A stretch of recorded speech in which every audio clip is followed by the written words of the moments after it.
evening, good evening, good evening. It's your girl Jasmine here with Ice Cold TV Television Network, bringing to you the best in entertainment news and news in general. So tonight we will be featuring information on the MLK parade. We will be speaking with founder and president Mr. Stamps and also Tony Bullock, the coordinator. So if you want some information on MLK, stay tuned, keep it locked. I'm about to give it to you. I have a dream. One day, this nation will rise up, live out the true meaning of its creed. We hold these truths to be self-evident, that all men are created equal. I have a dream.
Hello, hello.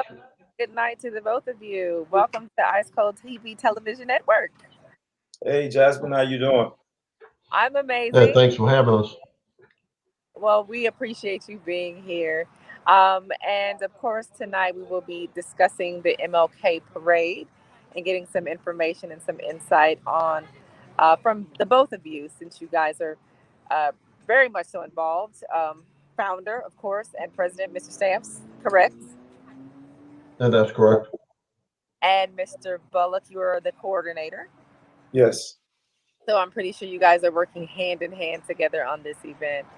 Um, Um, so what I would like to do right now is have you, the both of you, each give us a little detail about yourself and your involvement in the parade. I mean, of course, I mentioned your positions, but to just give us a little bit more insight and detail about who you are, your relevance in the parade. And we'll start with you, Mr. Bullock.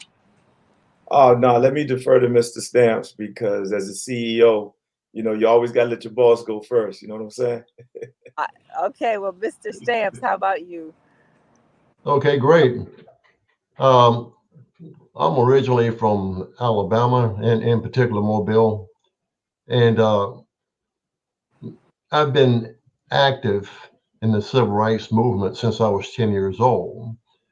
But when my family relocated here to Houston in 1965, I noticed that there was an absence of any activities regarding civil rights. Um, they were almost non-existent. So I wanted to make a contribution um, in my way. And I visited many organizations and I talked with public servants to include council members, mayors, state representatives, senators, and even the governor in the late 70s. And I came up with a concept of bringing people together, and I presented it to an organization. So in 1978, Houston saw its first MLK parade. And that was a friend of mine who was associated with that organization that I wanted to support also. So once the parade got off the ground in 1978, I kind of backed away a little bit and watched it develop and grow. But during the interim, I visited other cities that had similar programs, from Los Angeles to Atlanta. Um, and there was a common thread. They all had something in common. And what they had in common is that the events were very small and very personal. In fact, in many cases, the events were about the promoters, the people who put it on. So in the early 90s, I approached the organization that I initially volunteered with and for, and told them that I'd like to see it more culturally diverse, if you will, because that's what Dr. King was promoting. He was promoting inclusion as a means to promote social justice. And we tried it once in 1991, but in 1995, I decided that I wanted to bring something that to Houston and in this region in particular, a little different. So I introduced the MLK Grand Parade in 1995. That was our first event. And needless to say, it was a huge success. And that has always been our mantra from 1995 to the present day, to create a culture of diversity, to allow for more participation, and try to articulate Dr. King's vision um, of inclusion in that way. And to date, I think we've been fairly successful at doing that. So that's amazing. I commend you on that. And I know you mentioned that it was a huge difference from where you were from to now. It was a cultural difference in a sense. Um, Yes, this area, in particular Houston, uh, we kind of missed the civil rights era, if you will.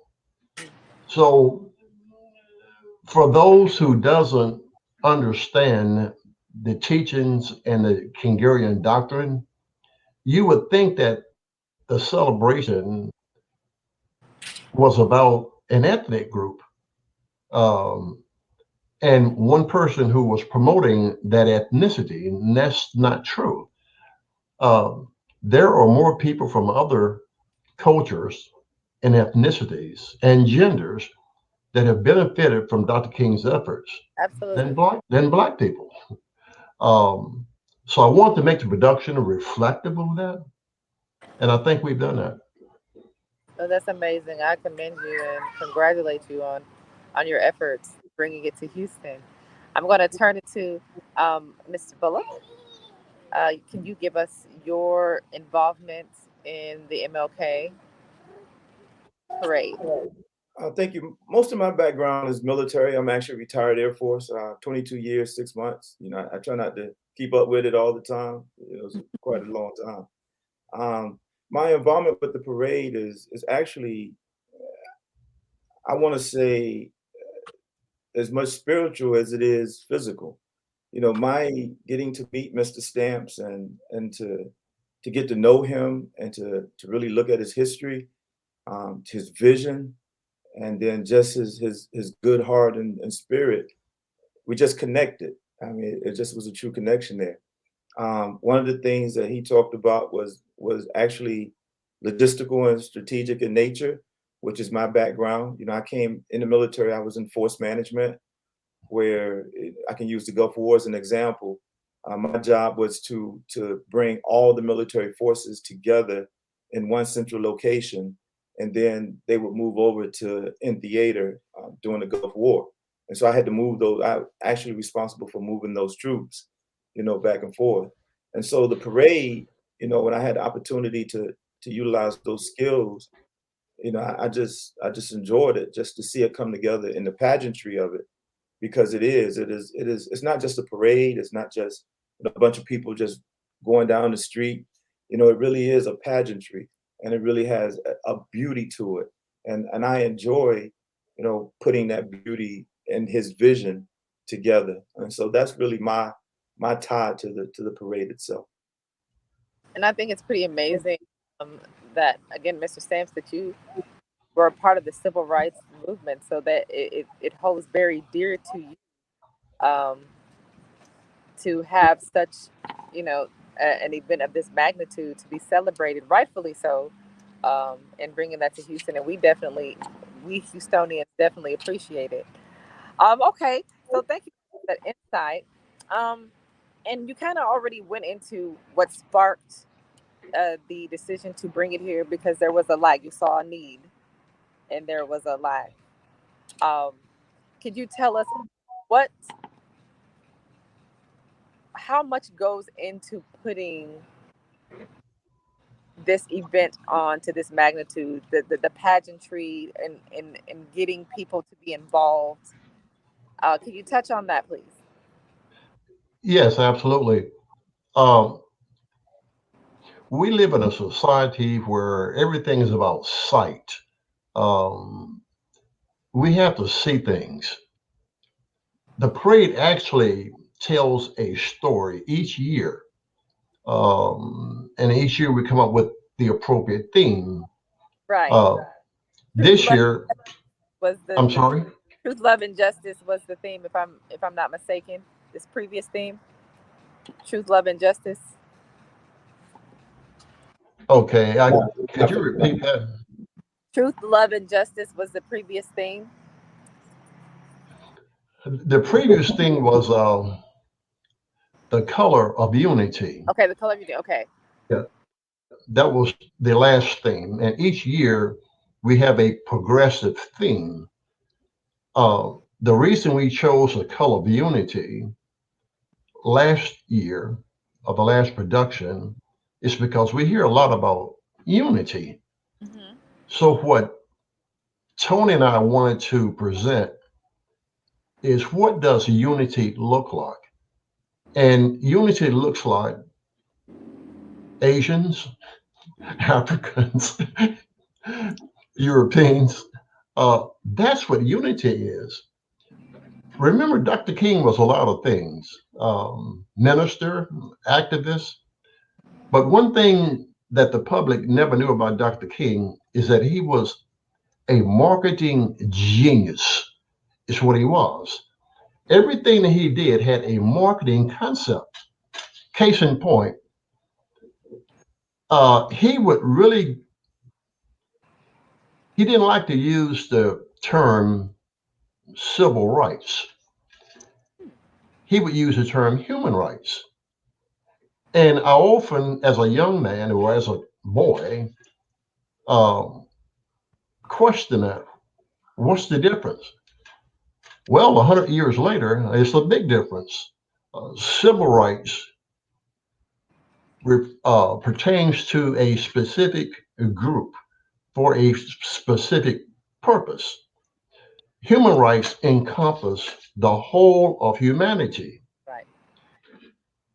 I remember the marches, and if you look at some of the old archives, in that very first rank of marchers, it was always culturally diverse. You had Catholic ministers, white school teachers, arms locked.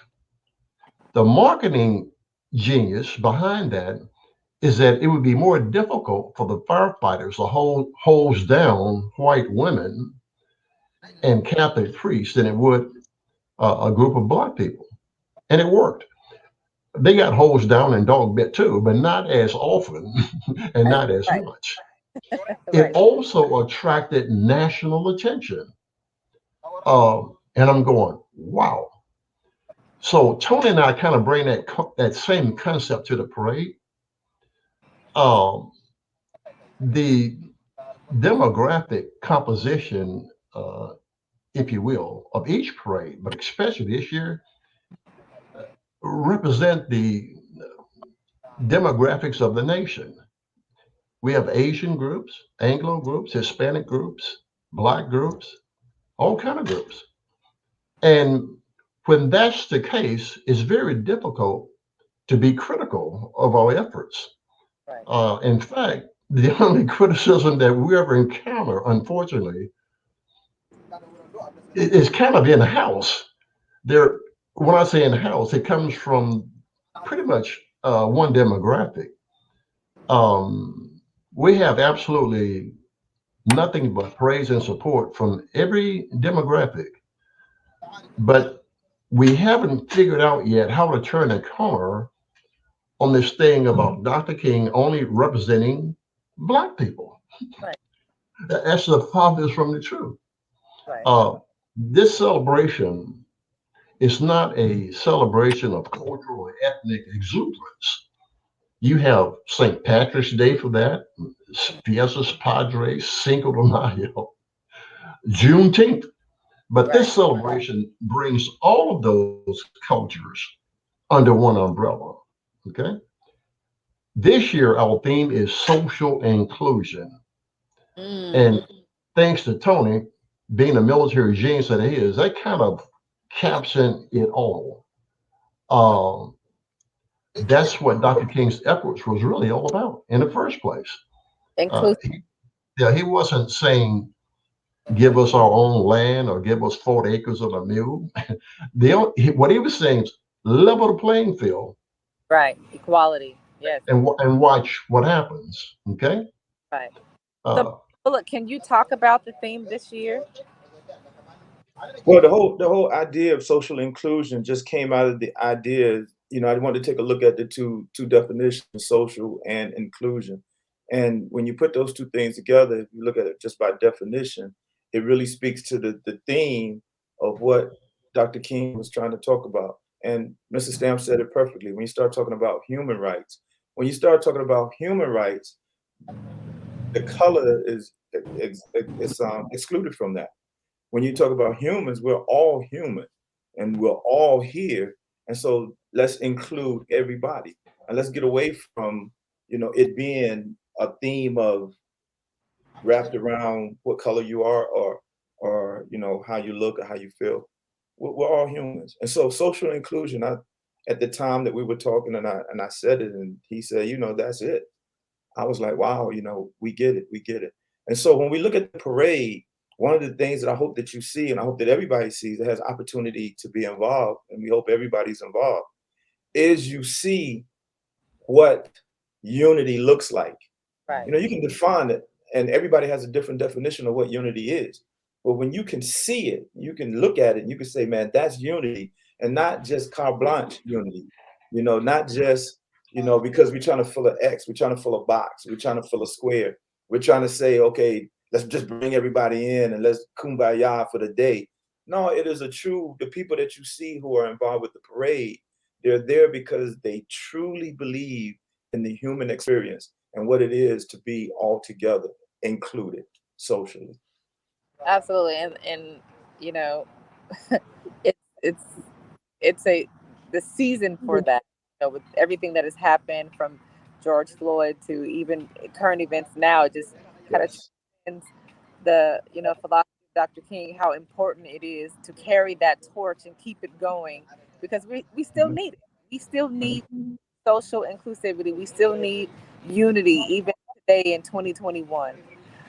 So, what are some things that people can look forward to in this year's parade? Mm. Wow. excitement, Ex- Excitement. Yeah. Excitement. Okay. organization, Yes, it will be uh, organized. Very organized. pageantry, choreography. Um, So how long does it take to put this kind of event on? How long? When do you have to start preparing? Well, The day after the last one. exactly. Immediately. Um, yeah. Well, In fact, I have a template drawn up. Of course, Tony has to look at it and approve it for 2023, and that's based on our efforts of 2022. I can already envision what it's going to look like 2 years from now. So Tony's exactly right. Planning for the next production takes place about a day or two after the conclusion of the current production. So we'll get started about February of 2022 for the production year of 2023. Have Uh, you have you had any hiccups in the previous parades that you would like to, you know, for the next Change. year change? Yes, we expect mistakes or hiccups, if you will, because that's a part of the learning experience. We learn from those mistakes, and we make sure that they don't repeat themselves. However, we're also prepared for the next series of mistakes that's going to be made also. Uh, this year's production is inclusive of about 36,000 individual parade participants. Um, so what we've done is constructed 10 parade sections, and each parade section contains 20 parade entries. So that's 200 entries. But an entry can be a float or a car, or it can be a 200 member marching band. Oh wow. Uh, so it's very difficult sometimes to juggle those components. We've experienced a rate of growth of about 7 to 8% per year. And this is our 28th year. So after the 10th year, it became, uh, I had to bring in a logistical expert.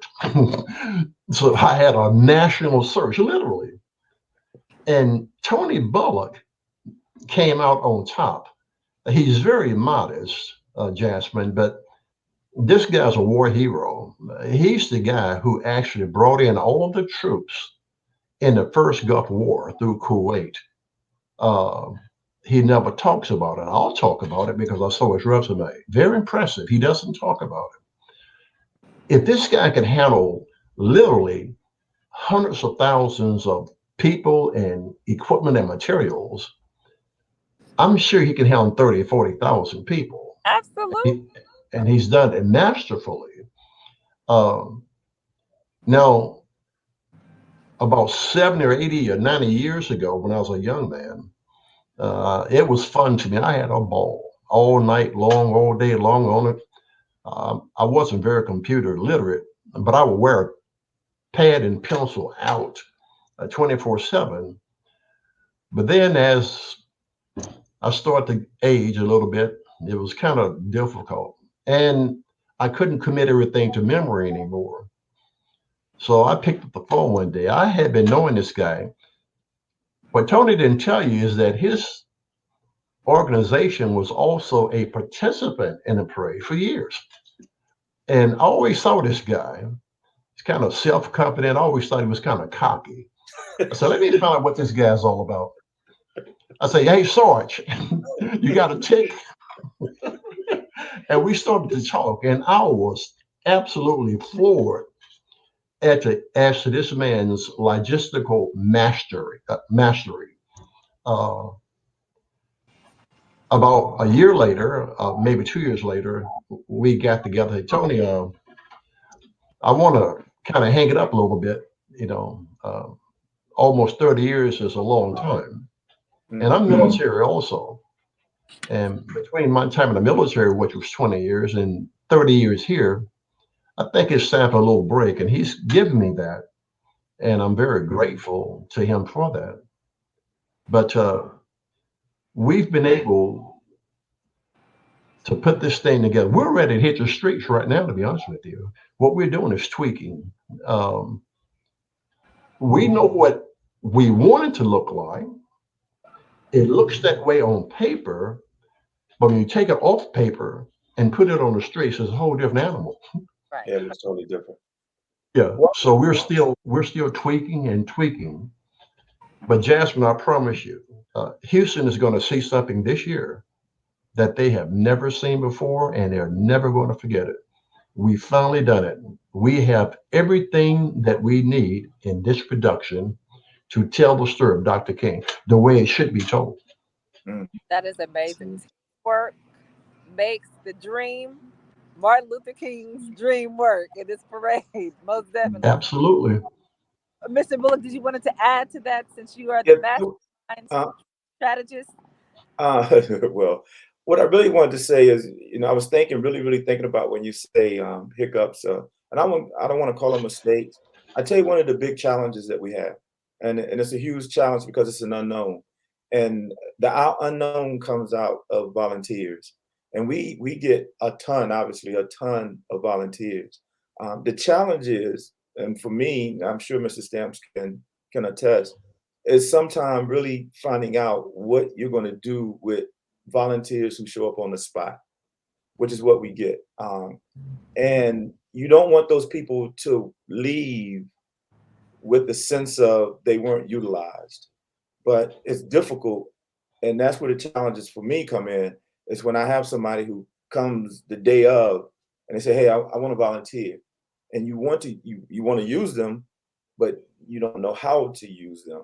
And if they don't get used in some capacity, generally there's some kind of negativity that they walk away with. And so if we get better at anything, and hopefully this year I have a better strategy for that. And ideally is not really not to show up the day of wanting to volunteer, but we aren't going to turn anybody away.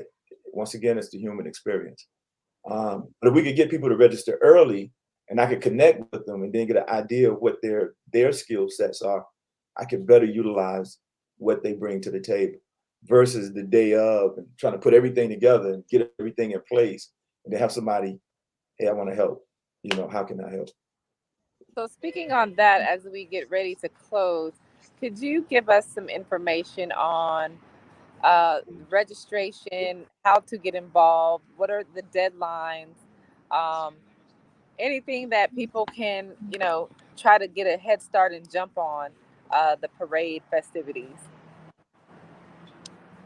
Mr. Stamps, you want to? Okay. Firstly, our website is interactive and it's facilitated to um, address almost any concern that you have regarding registration. Um, if you or some organization, group or an individual, or a group of individuals, or a group of organizations, you can go online now, uh, mlkgrandparade.org, and click on the registration icon and just follow the steps. We receive a copy of that registration and we respond to it instantly. Um, at some point, when we have a pretty good idea as to how the parade is going to be structured and what it's going to look like, we're going to send everybody a letter of confirmation. Unfortunately, we can't accept all of the registrants because we have to be done within a time frame of 3 hours, and they only give us about a 2 mile parade route, and staging can be a problem. So we have to cut off the number of registrations, and we try to do that about 30 days prior to the deadline is 30 days prior to the event. Um, that way, we give everybody an opportunity to register to participate if they so desire. But very quickly, if time permits, I'd like to say this. I mentioned that we've created something that this city, I don't believe, has ever seen. I want to go a step further. We've created a situation I think the nation has never seen.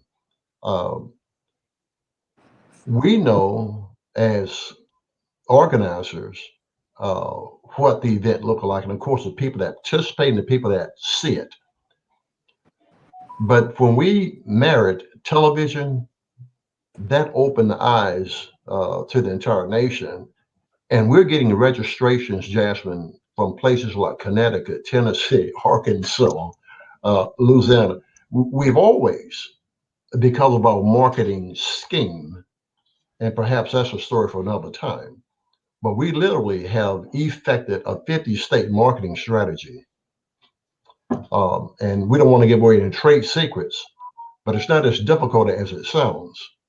Um, we're in 50 states and about 7 US territories by only using about a dozen what we call marketing hubs. We will advertise in a state that has a reach of several states in some cases. I'll give you one example. Now, of course, I'm giving away the story now. If I want to advertise in Arkansas, Arkansas, Mississippi, and Louisiana and Texas, I would go to some place like Shreveport Hmm. or Texarkana. That way, I get 4 states by Okay. advertising in one city. And the same thing in the Midwest with just Chicago area. I love the East Coast. Oh, I love Jersey and Connecticut, Massachusetts, Pittsburgh, Philadelphia. You advertise in Philadelphia, for instance. I can get New York, Delaware. So this is where all these participants are coming from. If you Google uh, right now, 28th annual MLK Grand Parade, MLK Grand Parade, Houston MLK Parade, we're going to populate everywhere. You're going to have maybe the first 4 or 5 pages on that internet that talks about nothing but us and what we do. Um, we get complaints sometimes um, because if people are looking for something else, it's going to be very difficult for them to find it. All they're going to see is what we're doing. And that pays off in terms of participants, but it also pays off in terms of spectators as well. As we speak, we literally have contracted a company to do nothing but handle our hotel accommodations for incoming groups. Same thing with air transportation and ground transportation. One of the things, very quickly, that's going to come out this year that's never been told before is what we do to the local economy. We generate literally about $36 million over 4 days for the Houston economy from a standpoint of hotels, ground transportation, air transportation, restaurants, fast food, amusements, attractions. That's Uh, phenomenal. yeah, and we've been doing that for a number of years, but I think this year it's going to double based on what I'm seeing right now. It's going to double. Um, and our media partner is going to highlight that. They're going to feature that because I don't think it's ever been discussed before. We have never been a liability, and we don't really depend on government for anything. In fact, they kind of depend on us for a lot. So that speaks volumes. That speaks volumes. Well, Mr. Bullock, to close us out, could you give us some information on the dates? I know we have the website, but the dates of registration for those who are participating in the pageantry of it all. Could you close us out with that information? And if there's a social media feed that your organization has, could you give us that information as well? Well, everything can be found www.mlkgrandparade.org. That's where it all starts. The date is January 17th, MLK Day. The parade will start in Midtown, Houston, on San Jacinto Street, close to Houston Community College. That's where the parade staging area will be. The route hasn't been determined completely yet, but it will be down San Jacinto and then turning in one way or the other. It's about 2 miles, 2 to 3 miles total. And 10 o'clock is when the parade starts. Showtime is at your discretion, long as if you know you're going to have a lineup, kind of idea where you're going to be in the lineup. You know, if you're early in the lineup, you're going to come early. If you're late in the lineup, you can come a little bit later. We're actually going to send out times, so everybody will have a report time where they know they're supposed to be there. Hopefully, everybody will stick to that time as much as possible, and we'll be ready to rock and roll at 10 o'clock. 10 o'clock. Well, I definitely appreciate both of you for joining us here at Ice Cold TV Television Network and giving us a wealth of information on the upcoming MLK parade. Thank you so much for bringing that to Houston and seeing a need and going for it and giving us what we need here in Houston, Texas. So thank you both for joining us. We really do appreciate it. Hey, Jasmine, we thank you for having us. And thank you, listeners and viewers, for tuning into Ice Cold TV Television Network. Until next time, it's Jasmine Rowland. See you soon. I have a dream.